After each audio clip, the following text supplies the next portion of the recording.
Bismillahirrahmanirrahim. Assalamualaikum warahmatullahi wabarakatuh. Salam sejahtera kita sekalian. Selamat sore. Shalom, Om Swastiastu. Namo Buddhaya, salam kebajikan. Saudara-saudara sekalian, marilah kita tidak henti-hentinya memanjatkan puji syukur kehadirat Allah Subhanahu wa taala, Tuhan Maha Besar, Tuhan Maha Kuasa. Kita masih diberi kesehatan, masih diberi nafas, dapat berkumpul di tempat yang baik ini dalam acara deklarasi relawan pedagang Indonesia Maju yang baru saja kita laksanakan. Yang saya hormati dan saya banggakan, Bapak Rosan Ruslani, Ketua Dewan Pembina Relawan Pedagang Indonesia Maju, yang sekaligus juga Ketua Tim Kampanye Nasional Prabowo Gibran,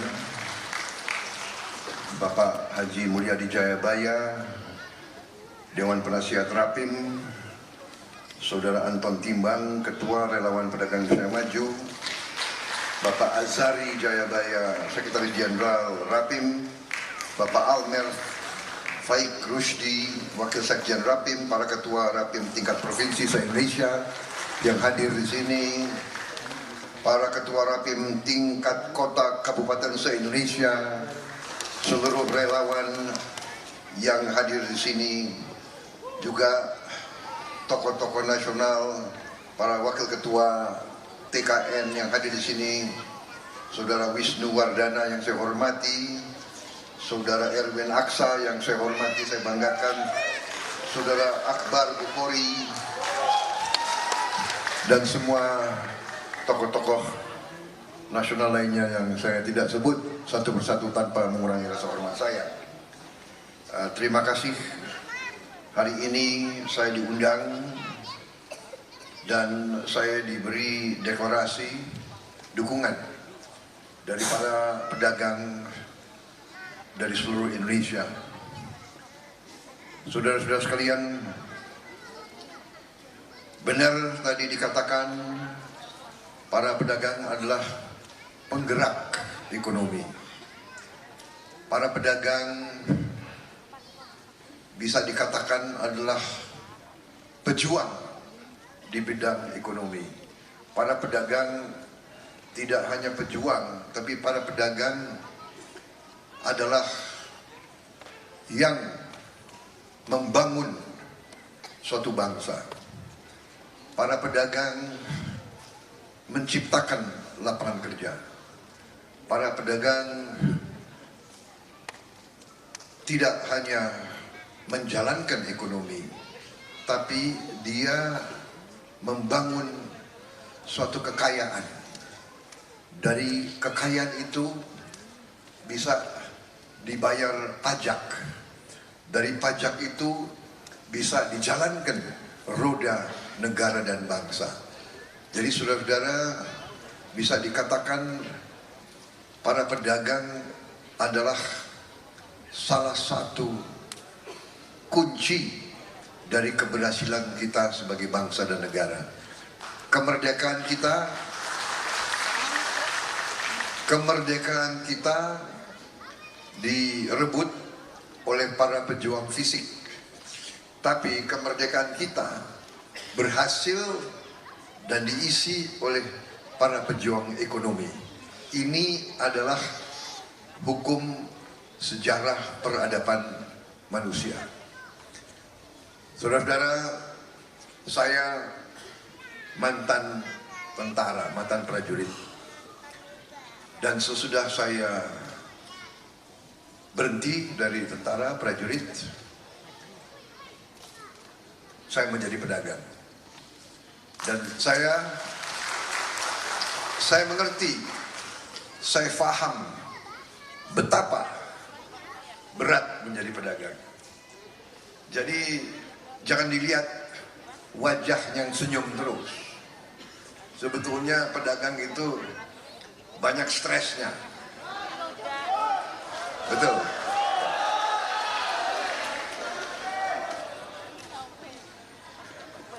Dia senyum, tapi sekarang ini menjelang akhir tahun, ya menjelang Natal, tahun baru, apalagi tiap hari-hari besar ini para pedagang sebenarnya stres. Menjelang Lebaran dan sebagainya, ya mikir bagaimana harus ngumpulin THR bonus untuk karyawannya. Betul. Ya. Kemudian sudah ingat-ingat jatuh tempo, kredit harus dibayar, ya kan? Hutang harus dibayar. Jangan ini gayanya saja mereka senyum-senyum. Sebetulnya mereka itu tegang. Kalau malam mau tidur dia mikir ini gimana besok aku bisa bayar utang nggak? Kira-kira begitu kan? Saya pernah merasakan jadi pedagang gitu. Tapi namanya apalagi pedagang Indonesia.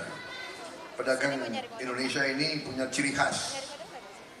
Pedagang Indonesia itu ciri khasnya adalah tidak boleh kelihatan bahwa dia rugi. Apalagi di hadapan keluarga, istri dan anaknya, iya kan? Benar ya? Benar nggak? Jadi kalau ada pengusaha Indonesia ini kan keluar dari rumah, ya kan? Istrinya nanya, kemana mas? Ini ada acara penting. Saya negosiasi penting. Selamat ya mas, ya kan? Berangkat dia. Sore dia pulang, istrinya nunggu kan. Mas gimana, berhasil tadi? Ya berhasil.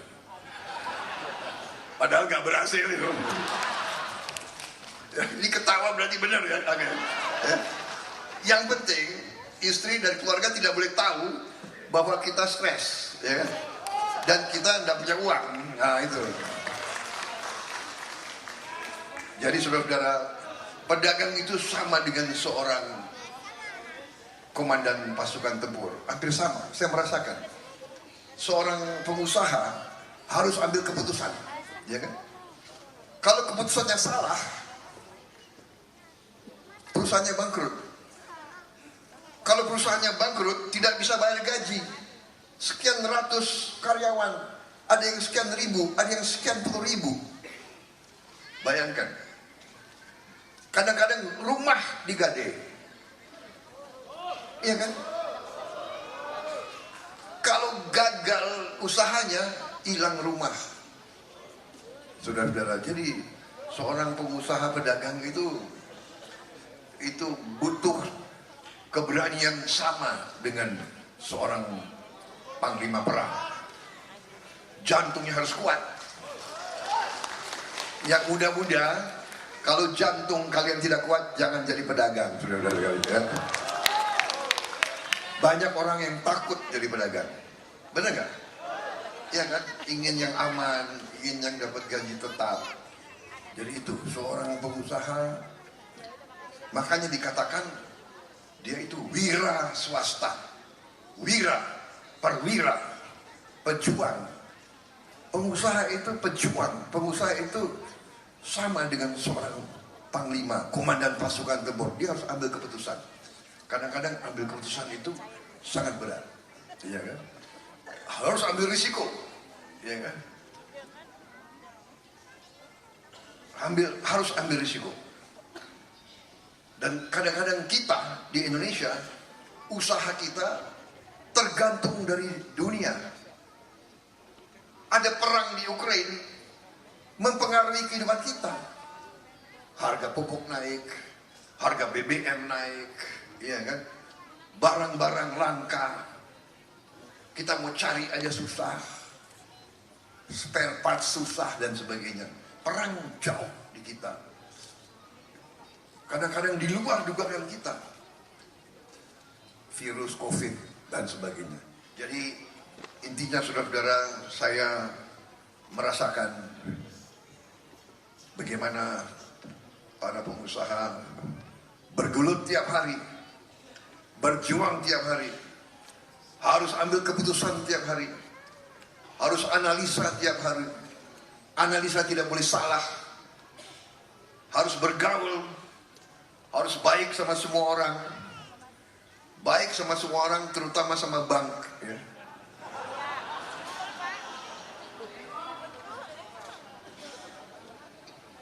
Bank itu kadang-kadang, waduh, luar biasa itu. Ya. Saudara-saudara sekalian, terima kasih atas dukungan kalian. Bangsa kita berada di suatu titik sekarang yang patut kita syukuri. Kadang-kadang terutama elit kita ini, ya elit kita, terutama orang-orang pintar kita ini, kadang-kadang sulit mengakui prestasi. Kita harus bersyukur apa yang sudah kita capai sampai saat sekarang. Dan marilah kita jujur mengakui bahwa apa yang kita nikmati sekarang adalah hasil dari semua pemimpin sebelum kita. Semua pemimpin sebelum kita. Semua presiden, semua wakil presiden, semua tokoh-tokoh berpuluhan tahun sebelum kita. Ini fakta, fenomena sejarah. Tidak ada satu orang yang punya tongkat Nabi Musa bisa merubah keadaan. Tidak. Ini selalu usaha bersama. Seorang pemimpin tidak bisa dia berbuat sendiri. Tidak bisa. Seorang jenderal tidak memenangkan pertempuran sendiri, tidak mungkin.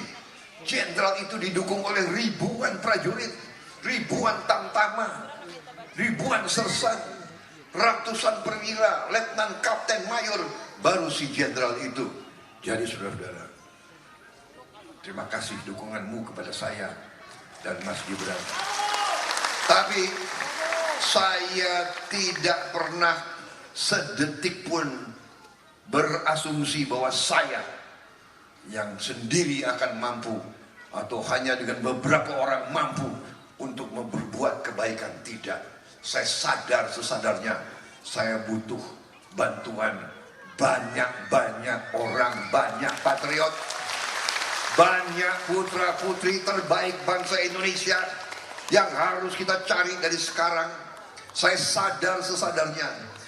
Dan karena itu, setelah saya masuk kabinet, setelah saya diajak Pak Jokowi, saya melihat dari dekat bagaimana roda pembangunan negara berjalan. Saudara-saudara sekalian, memang kita masih banyak menghadapi rintangan, kesulitan, hambatan. Memang itu benar. Tapi kita bersyukur juga ada pengelolaan, ada leadership, ada pengambilan keputusan yang tepat. Sehingga alhamdulillah sampai sekarang di mana banyak negara mengalami kerusakan, kegaduhan, perang saudara, dan sebagainya, kita bersyukur bangsa kita sampai sekarang masih tenang, masih sejuk, masih damai, masih bersatu, masih kompak. Walaupun di sana sini tentunya kita mengakui ada ketidakpuasan, ada yang kurang sabar, dan sebagainya. Saudara-saudara sekalian, kita kebetulan berada di pihak yang mengerti. Saudara-saudara sebagai pengusaha sadar, tidak mungkin kita bisa berusaha, tidak mungkin ekonomi berjalan dengan baik kalau terjadi ketegangan yang tidak perlu, kalau terjadi kerusuhan, kalau terjadi tidak ada kerukunan. kunci ini kita sadar sesadar-sadarnya. Kita mengerti, ibu-ibu mengerti, emak-emak mengerti, semua yang jualan di pasar mengerti. Tidak mungkin kita bisa ke pasar jualan kalau ada ketegangan, kalau ada cekcok.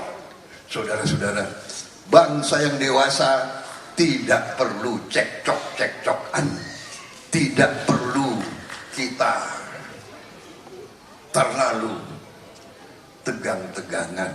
Kalau ada perbedaan pendapat, bicara yang baik, datang di ruangan, ya kan? Tidak ada masalah. Saya 10 tahun saya rivalnya Pak Jokowi, nggak ada masalah itu. Sekarang jadi anak buah, nggak ada masalah itu. Karena kita sama-sama apa? Karena apa? Dasarnya apa?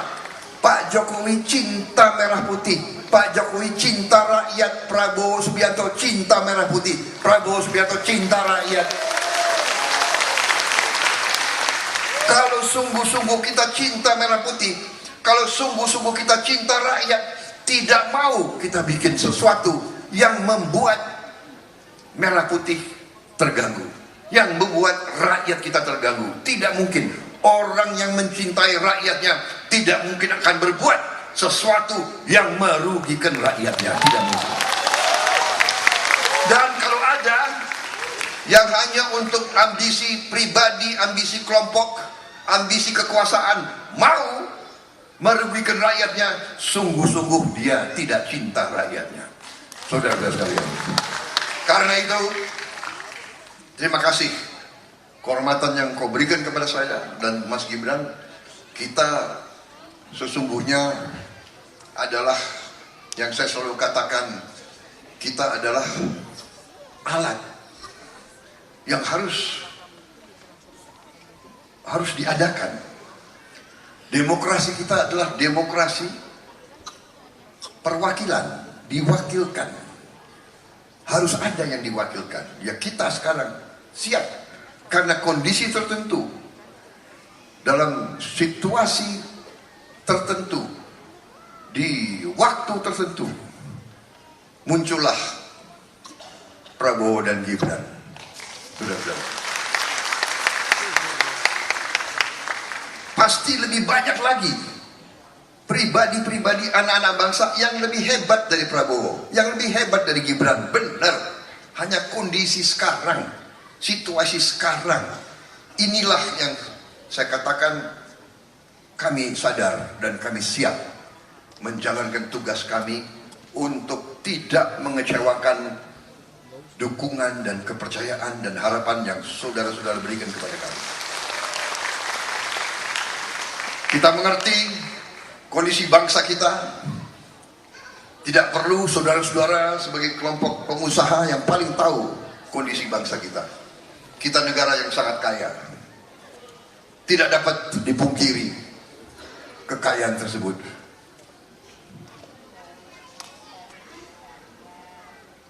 Kekayaan bangsa kita tidak dapat diragukan.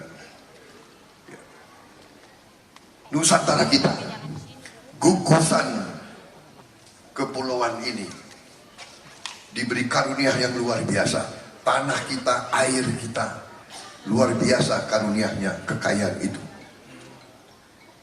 Tapi masalahnya adalah, apakah kita mampu mengelola kekayaan itu? Apakah kita pandai menjaga kekayaan dan mengelola kekayaan itu? Saudara-saudara sekalian, persaingan di dunia ini keras. Kita ingin baik, belum tentu bangsa lain mau baik sama kita. Saudara-saudara sekalian, di mana-mana saya mengajarkan, saya mengungkapkan suatu hukum sejarah yang diajarkan di sekolah-sekolah strategi negara-negara lain. Di mana-mana diajarkan itu. Di semua negara besar diajarkan itu, yaitu hukum Thukydides. Thukydides seorang ahli sejarah Yunani. Dia punya hukum itu bunyinya sangat sederhana. The strong will do what they can. The weak suffer what they must. Yang kuat akan berbuat apa yang dia bisa berbuat. Dan yang lemah akan menderita apa yang dia harus menderita. Saudara-saudara, pertanyaannya, bangsa Indonesia ini mau kuat atau mau lemah? Kalau kita tidak kuat, kita akan menderita. Ini adalah hukum sejarah. Karena itu saudara-saudara, sama dengan yang saudara alami sebagai pedagang. Kalau kalian tidak kuat, kalian pribadinya tidak kuat, jantungnya tidak kuat, kehendakmu tidak kuat, ketabahanmu tidak kuat, saudara tidak pintar, otakmu tidak kuat, saudara malas, saudara tidak mau berhubungan baik dengan orang lain, saudara tidak mau bangun jaringan dengan baik, saudara akan gagal. Itu hukum sejarah. Tidak ada yang kasihan, maaf, apalagi hubungan antara negara, tidak ada yang kasihan. Negara yang kaya, lihat sekarang, nonton di TV tiap malam. Negara yang punya cadangan minyak terbesar, salah satu Libya, porak-poranda. Irak, porak-poranda. Cadangan minyak gas salah satu terbesar. Suriah, porak-poranda. Saudara baru baca 1-2 hari ini di Amerika sekarang, Amerika Selatan, Venezuela siap-siap mau menyerbu Guyana. Kenapa? Di Guyana ketemu minyak yang sangat besar. Venezuela mengatakan itu wilayah saya. Saudara-saudara sekalian, apakah kita mengira 3 tahun yang lalu akan ada perang di Ukraina? Apakah kita mengira Sudan pecah perang, saudara-saudara, antara seorang panglima dan wakil panglima pecah, ibu kota porak-poranda, jutaan orang hilang rumah. Marilah kita belajar, marilah kita lihat apa yang terjadi di Gaza sekarang, saudara-saudara sekalian. Karena itu, marilah kita menjaga persatuan, marilah kita menjaga kerukunan. Saya mengatakan bahwa saya akan menghormati keputusan dan kehendak rakyat Indonesia.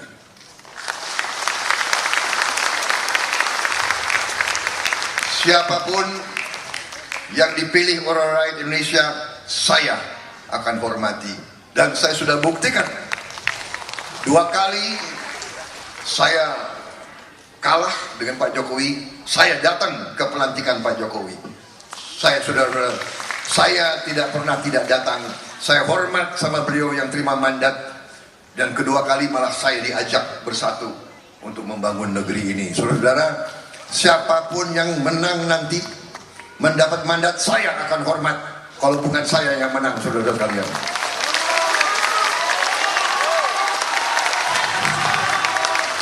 Tapi kalau saya yang menerima mandat, saya akan merangkul semua kekuatan bekerja sama saya. Kita tidak boleh sakit hati. Kalau kita cinta negara, kalau kita cinta rakyat Indonesia, seorang yang ingin berbakti kepada negara, kepada rakyatnya, tidak ada tempat untuk perasaan pribadi, tidak ada tempat. Kalau dia sungguh-sungguh ingin berbakti kepada negara, sesungguhnya pribadinya, jiwanya sudah bukan milik dia lagi, milik seluruh rakyat Indonesia. Karena itu, saya katakan di hadapan saudara sekalian, mungkin ada banyak TV, di hadapan rakyat Indonesia, kalau insya Allah kita mendapat mandat, kita akan mengajak semua kekuatan merah putih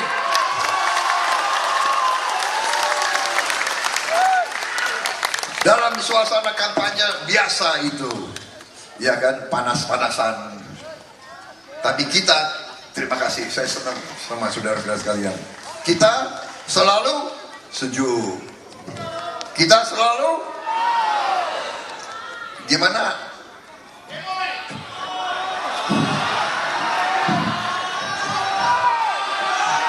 Gemoy. Kita selalu santuy. Kita selalu senyum. Kita selalu baik sama semua orang. Kan begitu, saudara-saudara ya? Saya kadang-kadang ya kalau saya lihat ya, apa itu? Hoax. Serangan-serangan di sosmed, kadang-kadang geleng-geleng kepala juga saya, ya kan? Prabowo menempeleng dan mencekek wakil menteri. Bertanya, heran gue teman-teman. Prabowo begini, Prabowo begitu, nggak habis-habis. Tapi tenang aja, nggak ada masalah. Ya kan? Saya juga kadang-kadang bagaimana? Pak Jokowi diserang lah, inilah. Bukan Pak Jokowi aja, ibu juga diserang. Ini apa ini? Ya kan? Tapi aku lihat beliau senyum aja tuh, Pak Jokowi itu. Ya kan? Beliau senyum aja. Karena itu, yang ingin berbakti, yang ingin mengabdi, yang ingin berbuat untuk bangsa dan rakyatnya, tidak ada tempat untuk perasaan pribadi.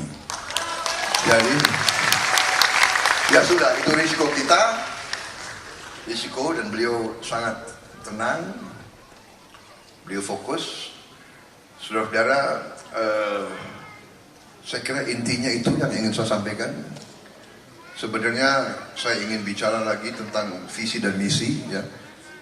Asta Cipta ada 8 visi misi, ada 17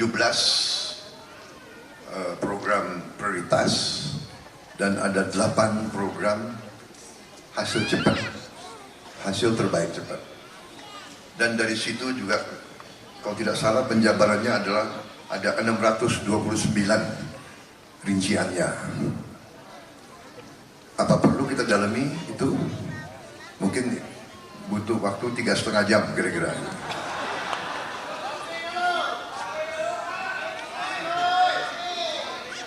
Kopi. Waduh, ini Rapim gimana panitia ini? Kopi di mana kopi itu? Saudara-saudara sekalian, yang penting nanti bukunya saya teruskan kepada Rapim, ya. Saudara nanti pelajari. Tapi saudara-saudara, ini udah hasil dari saudara juga, karena saya ambil yang terbaik, usul-usul saudara-saudara sekalian. Koalisi Indonesia Maju 9 partai hebat-hebat, ya kan, tim pakar saya juga hebat-hebat. Jadi ciri khas tim pakar saya itu secara kebetulan, ya kan, banyak pakarnya itu botak-botak kepalanya.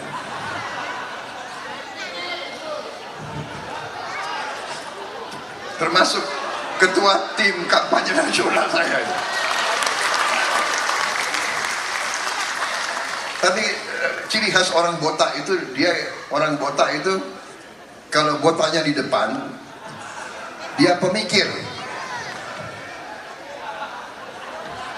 Kalau botaknya di belakang, dia itu seksi. Kalau depan belakang, dia berpikir bahwa dia seksi. Tapi enggak, tapi benar. Mereka pinter-pinter. Memang orang botak itu pinter. Benar-benar itu. Saya percaya itu. Karena itu ini sudah hasil yang kita dapat, makanya kita confident. Saya diperintah oleh Pak Rosan. Sekarang yang atur saya TKN. Ya. Nanti kalau udah menang lain lagi, San. Kalau sekarang dia ngatur, Mas Bowo bisa hadir nggak ke acara ini? Kalau ketua TKN sudah bilang bisa, enggak, masa kita bilang nggak bisa? Ya udah, hadir ke sana, ke sini, berangkat sini, besok berangkat sana, siap. Karena beliau tentunya sudah mengatur dan berpikir. Ya. Jadi saya terima kasih. Jadi saya itu sekarang diatur. Tapi memang benar. Kadang-kadang ya, pemimpin itu harus mau diatur. Sudah benar kalian. Itu filosofi yang saya dapat. Ya, kalau kau mau jadi pemimpin, kau harus bisa dipimpin, kan begitu. Tapi memang berat, karena di Indonesia ini kalau jadi pemimpin selalu disanjung-sanjung, dielu-elukan, kan begitu. Nah ini harus waspada kita, ya kan? Kita harus punya anak buah yang berani sama kita. Berani karena dia setia dan dia cinta. Hanya berat kadang-kadang. Saya punya staf itu berani-berani, bantah saya terus. Tapi justru kadang-kadang membantah saya untuk menyelamatkan saya. Jadi saya terima kasih. Walaupun kadang-kadang dongkol, tetap aja saya banyak mau dengarkan. Ya. Daripada punya anak buah yang selalu ABS, asal Bapak senang, ya kan? Bagaimana? Bagus, bagus Pak. Gimana keadaan? Siap Pak? Aman Pak? Aman aja terus, ya kan? Ayo, bener kan? Coba di perusahaan-perusahaan kalian, kan ada yang itu.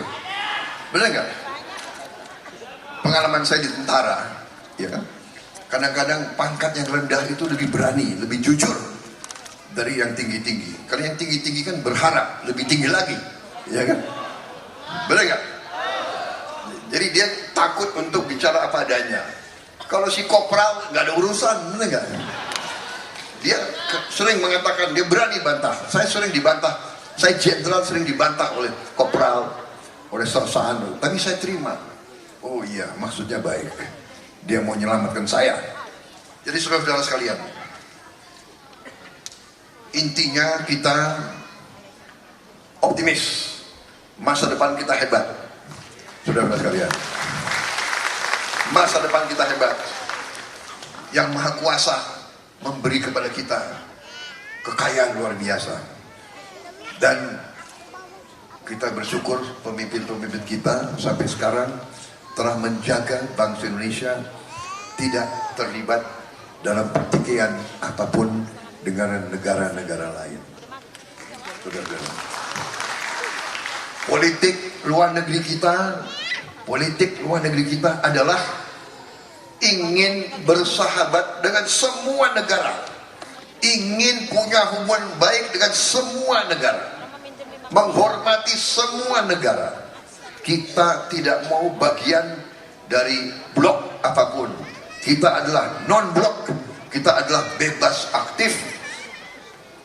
Pandangan kita, pendapat kita adalah 1000 kawan terlalu sedikit, 1 lawan terlalu banyak.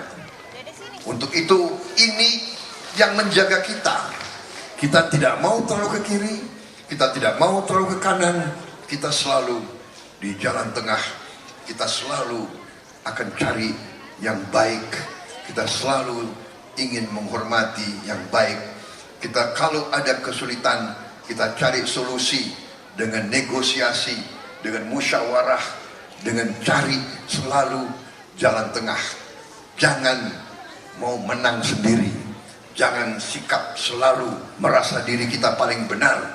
Kita mungkin benar pada saatnya, mungkin belum tepat pada saatnya. Jadi kita harus pandai, kita harus arif untuk melihat, mungkin saya benar untuk saya, tapi mungkin kebenaran saya menyakiti pihak yang lain. Karena itulah kita selalu harus cari jalan tengah. Dan ini saya kira kebaikan dan kelebihan bangsa Indonesia adalah kita terbiasa dengan musyawarah. Dan itulah sikap kita, itulah sikap pasangan nomor 2. Kita akan selalu cari solusi yang terbaik, yang menguntungkan semua pihak, yang menguntungkan semua rakyat Indonesia. Kita bangsa yang besar, kita bangsa yang kaya, kita harus jadi bangsa yang bijak, bangsa yang pintar, bangsa yang cerdas, bangsa yang kerja keras. Kita harus mengakui kadang-kadang diberi karunia yang oleh Tuhan, kekayaan yang berlimpah-limpah, kita menjadi bangsa yang santai. Tapi saya melihat dari dekat, dari mana saya keliling-keliling, rakyat kita ingin kerja keras. Rakyat kita menaruh harapan kepada kita sekalian, kepada para pemimpin-pemimpinnya, saudara-saudara. Dan kita harus bertekad, perjuangan kita, tadi asta cita kita, program-program prioritas kita yang kita tuangkan dalam strategi transformasi bangsa. Kita ingin transformasi bangsa Indonesia. Kita ingin menjadi bangsa yang maju, bangsa yang kuat, bangsa yang makmur, bangsa yang tidak mengizinkan rakyatnya tetap miskin, saudara-saudara sekalian. Kita harus punya keberanian, kita harus berani, bertekad, jangan ragu-ragu mengatakan kemiskinan harus kita hilangkan dari bumi Nusantara ini. Hilangkan dari bumi ini. Kita harus berani. Apakah ini bisa kita capai dalam 5 tahun? Mungkin bisa, tapi kita harus bertekad. Bertekad untuk itu.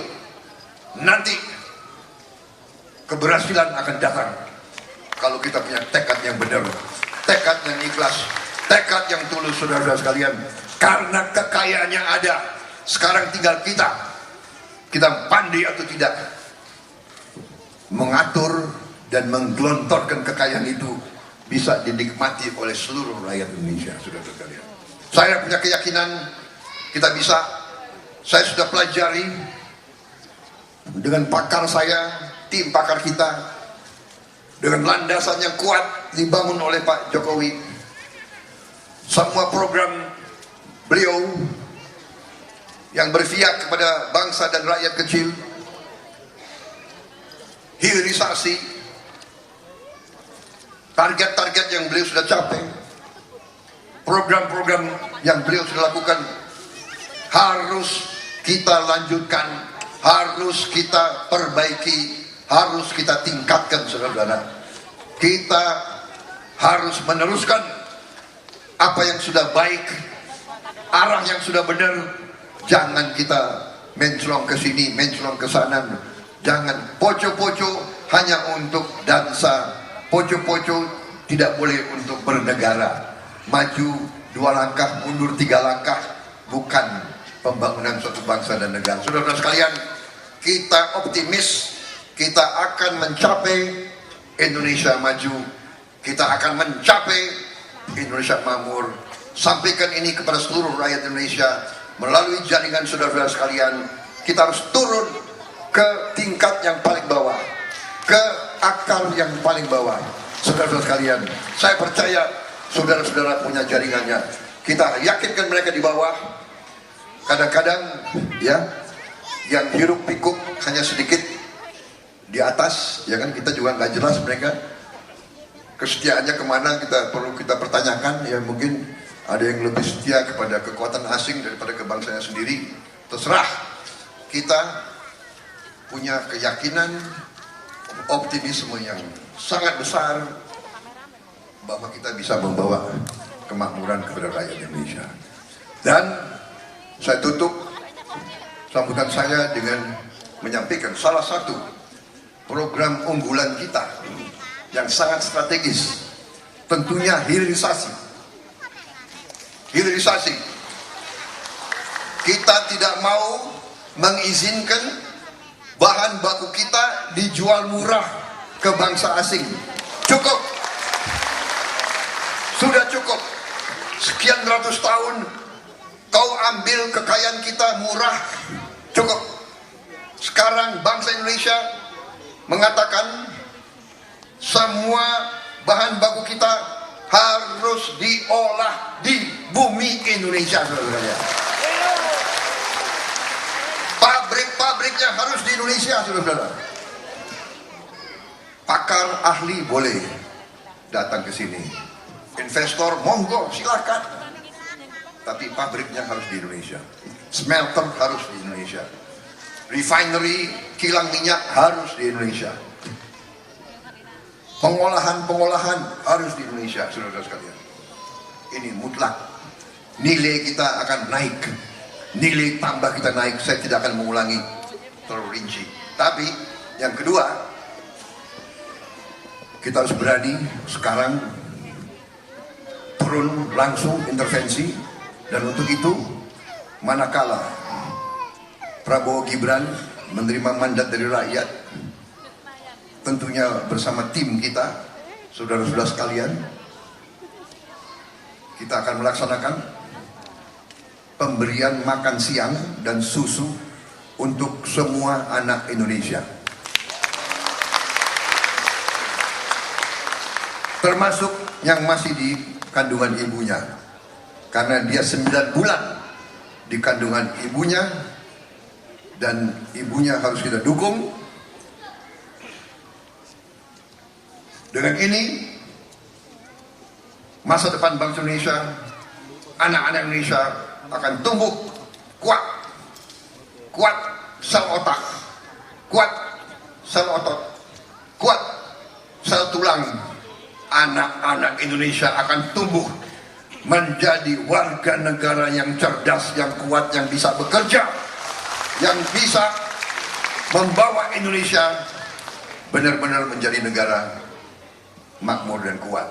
Ini strategi yang kita yakini. Ada yang apa? Ada yang apa istilahnya? Nyinyir. Ada kan? Nyinyir ya. Selalu ada ya. Gue heran tuh ya.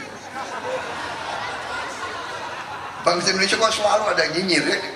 Kita ingat gak kalau kita di sekolah ya, kita udah berbuat baik, ada teman kita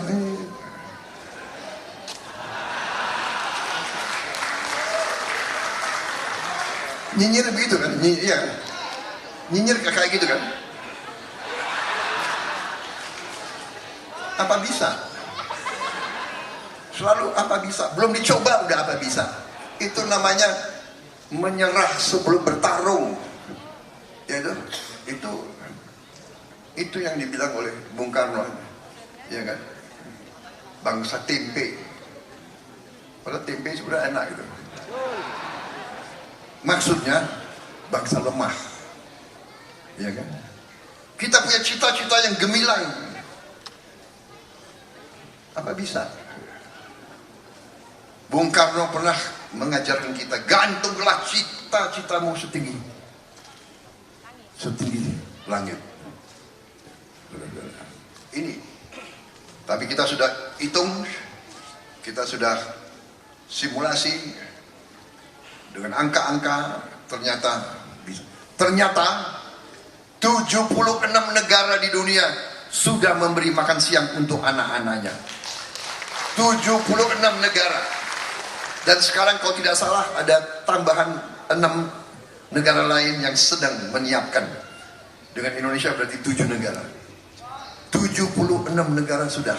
Dan PBB mengatakan inilah cara yang paling benar untuk mengurangi kemiskinan, menghilangkan kurang gizi, stunting, dan ini yang akan membawa suatu bangsa bangkit menjadi bangsa yang kuat, saudara-saudara.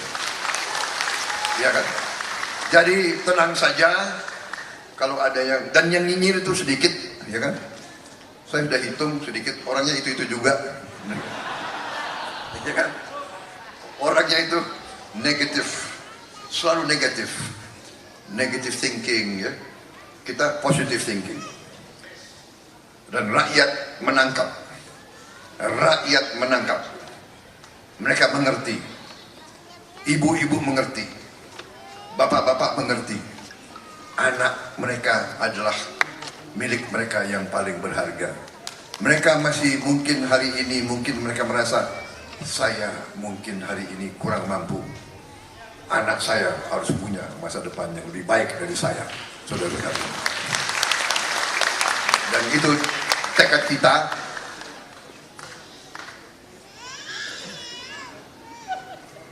Mohon izin Bapak, waktu sholat maghrib hampir lewat. Siap. Wassalamualaikum warahmatullahi wabarakatuh. Terima kasih atas perhatian saudara-saudara. Mungkin ada Ustadz Kiai yang kita minta dispensasi apa bisa. Mungkin bisa nanti disusul di jamaah. Terima kasih perhatian saudara-saudara. Terima kasih tadi panitia yang ingatkan saya. Kalau saya tidak diingatkan, saya bisa berjam-jam bicara di sini. Sekali lagi, merdeka! Selamat berjuang! Terima kasih. Terima kasih atas sambutannya kepada Bapak.